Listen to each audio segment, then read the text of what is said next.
जी हाँ दोस्तों, बना दिया है बवाल record power star Pawan Singh ने। कैसे बनाया बवाल रिकॉर्ड, तो दोस्तों आइए इस वीडियो में पूरी जानकारी देने वाले हैं। अगर उससे पहले पावर स्टार पवन सिंह का फैन होंगे तो वीडियो को लाइक करके चैनल को सब्सक्राइब कर लीजिएगा।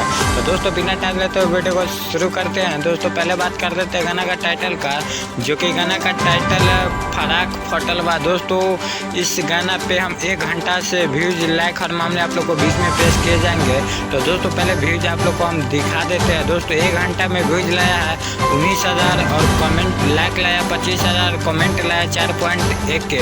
तो दोस्तों आप लोग सोच सकते हैं कि पावर स्टार पवन सिंह का ये भी गाना भोजपुरी इंडस्ट्री में बवाल कर चुका है। फराक फटल बा दोस्तों ये भी गाना ब्लास्ट कर चुका है। तो दोस्तों आप लोग क्या करना चाहते हैं पावर स्टार पवन सिंह के बारे में, तो दोस्तों अपने कमेंट बॉक्स में ज़रूर दीजिएगा। तो दोस्तों भोजपुरी न्यूज़ के राजा पे ऐसा अपडेट लेके आता रहता हूँ। नमस्कार, प्रणाम दोस्तों। ऐसे अपडेट पाने के लिए धन्यवाद।